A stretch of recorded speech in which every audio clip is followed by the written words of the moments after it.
ఇది కదరా మహేష్ బాబు ఫ్యాన్స్ కావాల్సింది. Super star Mahesh Babu top director Rajamouli combination లో వస్తున్న సినిమా SSMB 29. ఈ సినిమాపై టాలీవుడ్ తో పాటు వరల్డ్ వైడ్ గా భారీ అంచనాలు ఉన్నాయని చెప్పాలి. ఈ మూవీ అప్డేట్ ఎప్పుడు వస్తుందా అని చాలా ఈగర్ గా వెయిట్ చేస్తున్నారు ఫ్యాన్స్ అంతా. బాహుబలి లాంటి మూవీస్ తో టాలీవుడ్ మార్కెట్ ను పెంచేశాడు రాజమౌళి. RRR సినిమాతో ఆస్కర్ అవార్డును అందుకుని తెలుగు సినిమా స్థాయిని వేరే లెవెల్ కు తీసుకెళ్లాడు. అలాంటి రాజమౌళి టాలీవుడ్ ప్రిన్స్ మహేష్ బాబుతో ఒక భారీ సినిమాను అయితే చేయబోతున్నాడు. ఇక మహేష్ బాబు విషయానికి వస్తే తన నటనతో బాక్స్ ఆఫీస్ ని షేక్ చేస్తూ ఉంటాడు. అలాంటి మహేష్ బాబుతో జక్కన్న ఒక భారీ సినిమాను చేస్తూ ఉన్నాడంటే ఆ సినిమాపై ఎక్స్పెక్టేషన్స్ ఏ రేంజ్ లో ఉంటాయో మనం ప్రత్యేకంగా చెప్పాల్సిన పని లేదు. అయితే ఈ మూవీలో బాలీవుడ్ హీరోయిన్ ప్రియాంక చోప్రా యాడ్ కావడం కూడా మనకు తెలిసిన విషయమే. ఒక అల్యూమినియం ఫ్యాక్టరీలో తొలి షెడ్యూల్ కూడా స్టార్ట్ చేశారు. అంతలోనే ప్రియాంక చోప్రా పర్సనల్ పని మీద వెళ్లడంతో షూటింగ్ కు కొంచెం గ్యాప్ అయితే పడింది. అదే టైంలో జక్కన్న బంధువు మృతితో షూటింగ్ కు కొన్నాళ్లు బ్రేక్ ఇవ్వాల్సి వచ్చింది. అయితే నిన్న అల్యూమినియం ఫ్యాక్టరీలో మళ్ళీ షూటింగ్ అయితే స్టార్ట్ చేసినట్టు తెలుస్తోంది. కొన్ని షాట్స్ కూడా తీశారని కూడా టాక్ వచ్చింది. ఇక రాజమౌళి ఈ మూవీకి సంబంధించి ఫ్యాన్స్ కు అదిరిపోయే అప్డేట్ అయితే ఇవ్వబోతున్నారు భయ్య.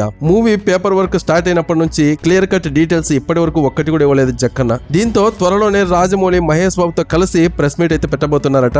ఈ ప్రెస్ మీట్ లో మూవీకి సంబంధించి చాలా వివరాలు అయితే బయటికి చెప్పబోతున్నారు. ఈ మూవీలో ఉండే కీలకమైన అప్డేట్స్ అలాగే ఈ సినిమాలో హైప్ పెంచే మ్యాటర్లు వీలైనంత తొందరలో రివీల్ చేయబోతున్నారట. ఈ మూవీలో నటించే బాలీవుడ్ అలాగే హాలీవుడ్ యాక్టర్ల పేర్లు కూడా చెప్పబోతున్నారట. మరేదో స్పెషల్ న్యూస్ కూడా ఫ్యాన్స్ కు చెప్పబోతున్నట్టు టాక్ వస్తోంది. ఇక మహేష్ బాబు రాజమౌళి కలిసి ప్రెస్ మీట్ నిర్వహిస్తున్నారంటే ఫ్యాన్స్ కి ఇది చాలా బిగ్ న్యూస్ అనే చెప్పాలి. ఈ వార్త తెలిసినప్పటి నుంచి మీడియా సమావేశం ఎప్పుడు ఉంటుందా అని అందరిలో ఒక ఉత్కంఠత అయితే మొదలైంది. చూద్దాం మరి ఈ సినిమాకు సంబంధించి ఎలాంటి అప్డేట్స్ ఇస్తారో. సో ఇది గైస్, మరి ఈ SSMB 29 సినిమా రిలీజ్ అయ్యి ఎలాంటి బాక్స్ ఆఫీసులు బద్దలు కొడుతుంది అనుకుంటున్నారో తప్పకుండా కామెంట్ చేయండి. అలాగే వీడియోకి లైక్ చేయడం మాత్రం మర్చిపోవద్దు. ఇలాంటి మరొక ఇంట్రెస్టింగ్ అప్డేట్ తో ఇంకో వీడియోలో కలుద్దాం. అంతవరకు మన ఛానల్ ని సబ్స్క్రైబ్ అయితే చేసి పెట్టుకోండి. Thank you for watching. జై హింద్.